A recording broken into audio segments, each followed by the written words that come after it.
우리에게 주시는 하나님의 말씀은 잠언 5장 1절로 14절 말씀입니다. 한 절씩 교독하시겠습니다. 내 아들아, 내 지혜에 주의하며 내 명철에 내 귀를 기울여서 건신을 지키며 내 입술로 지식을 지키도록 하라. 대저 엄녀의 입술은 꿀을 떨어뜨리며 그의 입은 기름보다 미끄러우나 나중은 쑥같이 썩고 두날 가진 칼같이 날카로우며 그의 발은 사지로 내려가며 그의 걸음은 스월로 나아가나니 그는 생명의 평탄한 길을 찾지 못하며 자기 길이 던던하지 못하여도 그것을 깨달지 못하느니라. 그런즉 아들들아, 나에게 들으며 내 입의 말을 버리지 말고 내 길을 그에게서 멀리하라. 그의 진문에도 가까이 가지 말라. 두렵건대 내 존영이 남에게 잃어버리게 되며 내 수완이 잔인한 자에게 빼앗기게 될까 하노라. 두렵건대 타인이 내 재물로 충족하게 되며 내 수고한 것이 외인의 집에 있게 될까 하노라. 두렵건대 마지막에 이르러 내 몸, 내 육체가 쇠약할 때에 내가 한탄하여 말하기를 내가 어찌하여 훈계를 싫어하며 내 마음이 꾸지람을 가벼이 여기고 내 선생의 목소리를 청종하지 아니하며 나를 가르치는 이에게 귀를 기울이지 아니하였던고. 많은 무리들이 모인 중에서 큰 악에 빠지게 되었노라. 하게 될까 염려하노라. 아멘. 기도 올리겠습니다.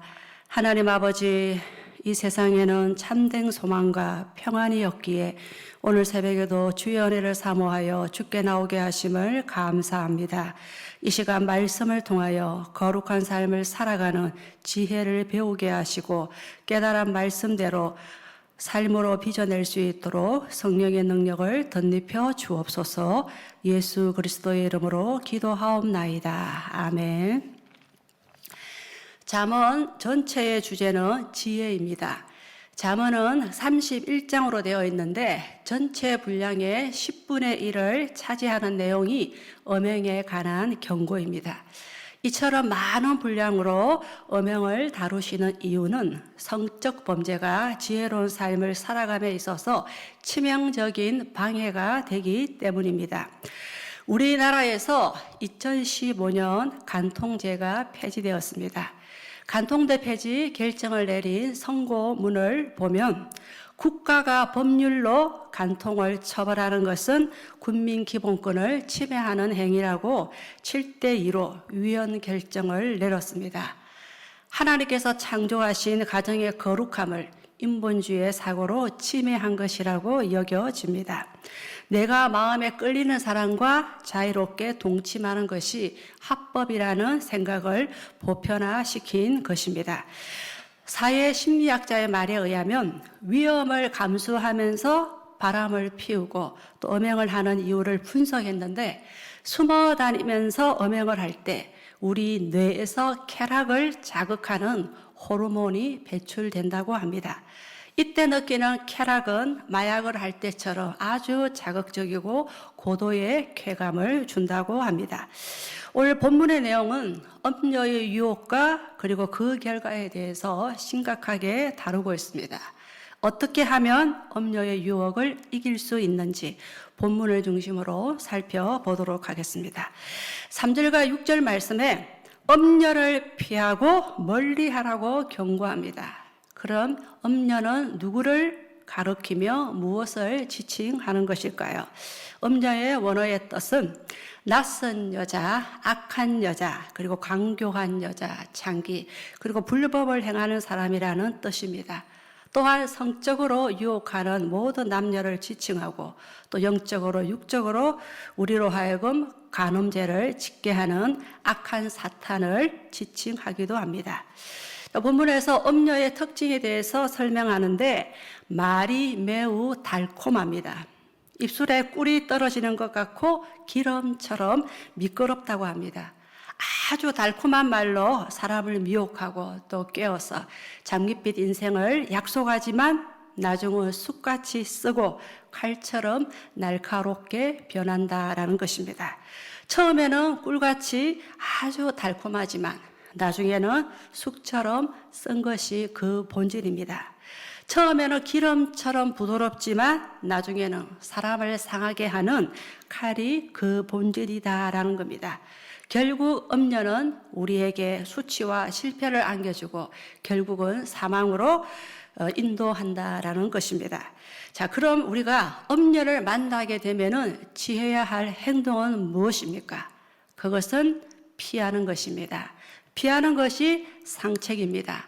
우리가 너무나도 잘 아는 요셉의 경우 보디발의 아내가 은밀하게 유혹할 때 하나님 앞에서 이런 죄를 지을 수 없다고 요셉은 단호하게 그 유혹을 뿌리치고 도망쳤습니다.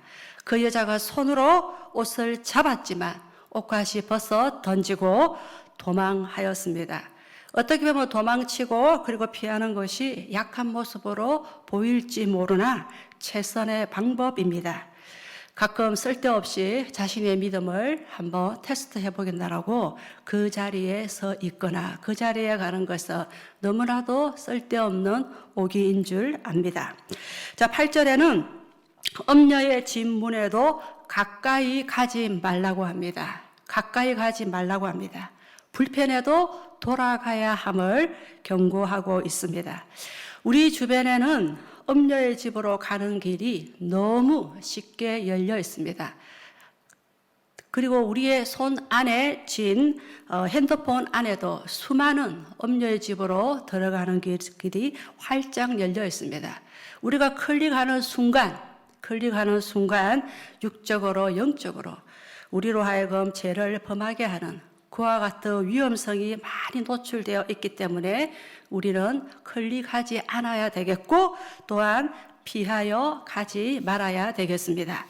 고린도전서 3장 16절에서 17절 말씀에 너희는 너희가 하나님의 성전인 것과 하나님의 성령이 너희 안에 계신 것을 알지 못하느냐. 누구든지 하나님의 성전을 더럽히면 하나님이 그 사람을 멸하시리라. 하나님의 성전은 거룩하니 너희도 그러하니라. 아멘. 대부분의 다른 죄는 모두 몸 밖에서 죄를 짓지만 이 간음, 음행은 몸 안에서 죄를 짓습니다. 우리의 몸은 하나님의 성령께서 거하시는 성령의 전입니다. 성적 범죄를 행하게 되면은 하나님의 성전을 더럽히는 것입니다. 때문에 하나님께서 반드시 그 책임을 물으시고 심판하신다고 엄히 경고하고 계시는 것입니다. 다윗은 우리아의 아내 바세바와 간음죄를 지은 후에 진심으로 통회하며 통곡하며 회개하여 용서함을 받았습니다. 간음죄는 용서받았지만 그 죄에 대한 책임을 지게 하셨습니다. 부적절한 관계를 통하여 얻은 아이가 죽었습니다. 그리고 다윗의 가문의 살인과 비극이 떠나지 않을 것이라는 나단 선지자의 예언대로 그 예언이 그대로 이루어졌습니다. 다윗의 아들 암논이 이복 누이 다말을 강간했습니다. 그리고 다윗의 친오빠 압살롬이 이 사실을 알고 여동생 다말을 범한 일로 분노하여서 암논을 죽였습니다. 그 후에 압살롬의 반역이 일어났습니다. 이와 같은 일련의 사건들이 다윗의 죗값이라고 오해할 수 있는데 죗값이 아닙니다. 이것은 다윗이 지은 간음죄에 대한 책임이고 징계다라는 겁니다. 이와 같은 죄를 철저히 경계하고 주의하고 근신하라는 하나님의 선한 뜻입니다. 때문에 이 징계는 하나님의 공의를 드러내는 또 다른 사랑의 표현인 줄 믿습니다. 성적 범죄는 성령의 전을 더럽히는 것이므로 그 책임을 반드시 지게 하시는 하나님임을 이 새벽에 다시 한번 기억했으면 좋겠습니다. 9절과 14절은 음행의 비극적인 결과에 대해서 또 음녀의 유혹을 받은 그 결과에 대해서 간추려 요약하면서 다시 한번 경고하고 있습니다. 첫째, 존영을 잃어버리게 됩니다. 존영이 무엇입니까? 지금까지 쌓아온 명예와 그리고 평판이 한순간에 무너져 버려 명예가 더럽혀지게 된다라는 겁니다. 평생에 걸쳐 이룬 그 명예가 무너지는 것은 한순간입니다. 둘째로 수완이 빼앗기게 됩니다. 수완은 타고난 수명, 하나님이 주신 수명입니다. 자신에게 주어진 이 시간을 잔인한 자에게 빼앗기게 되어서 수명이 짧아진다라는 것입니다. 셋째로 재물도 빼앗기게 됩니다. 엄녀에게 돈을 갖다 바쳐 가정경제가 피폐하게 되고 결국은 표가 망신하게 된다라는 겁니다. 넷째로 몸, 즉 육체가 쇠약하게 됩니다. 지금까지 수고한 모든 수고가 헛수고가 되고 마는 것입니다. 그 결과로 마지막에 후회하고 탄식만 하게 됩니다. 아니, 왜 내가 그때 지혜의 말씀을 듣지 않았을까? 왜 내가 그때 주변에서 나에게 하는 충고와 그 꾸지람을 가벼이 여겼을까라고 하는 통탄과 뼈아픈 후회를 하게 될 것을 경고하셨습니다. 참 이와 같은 말씀을 우리가 직면하면서 오늘날에도 그대로 현실적으로 일어나고 있는 현상을 너무나도 실감나게 가르쳐 주셨습니다. 자, 그러면 우리가 엄녀의 유혹에 빠지지 않고 후회와 탄식을 하지 않기 위한 지혜의 말씀은 무엇입니까? 1절과 2절 말씀에 그 해답이 나와 있습니다. 내 아들아, 내 지혜에 주의하며 내 명철에 내 귀를 기울여서 건신을 지키며 내 입술로 지식을 지키도록 하라. 아멘. 주의하고 건신하는 겁니다. 이와 같은 지혜의 가르침, 지혜의 교훈을 들었으면 만판의 아로 새기고 마음과 말과 행동으로 조심해야 한다라는 겁니다. 자, 말씀을 마무리하겠습니다. 우리의 몸은 하나님의 성령께서 거하시는 성령의 전입니다. 때문에 거룩하게 보존해야 합니다. 그리고 우리의 가정은 하나님이 주셨습니다. 하나님께서 주신 이 가정의 순결함과 거룩함을 잘 지켜 나가시기를 간절히 소망합니다. 모 방송에서 젊은 세대들의 새로운 사랑의 행태라고 하는 지도 목적을 가지고 결혼 말고 동거라는 프로그램이 방송되고 있습니다. 참 자녀 세대들이 이 방송을 보고 안 좋은 영향을 받을까 무척 걱정이 되고 기성세대의 한 사람으로서 마음이 불편함을 감출 수가 없습니다.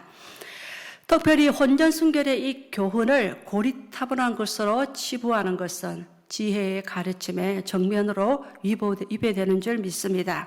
우리의 다음 세대들이 혼전순결을 지키며 순결에 대한 교훈을 어릴 적부터 잘 배워서 순결한 하나님의 자녀로 성장할 수 있기를 간절히 바랍니다. 기도드리겠습니다.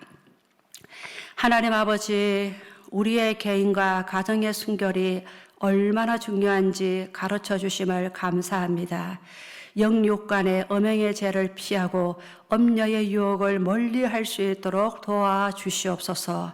악하고 엄란한 세대 가운데 생명의 말씀 굳게 잡고 주님의 신부로서 믿음의 순결을 잘 지킬 수 있도록 붙들어 주옵소서. 예수 그리스도의 이름으로 기도하옵나이다. 아멘.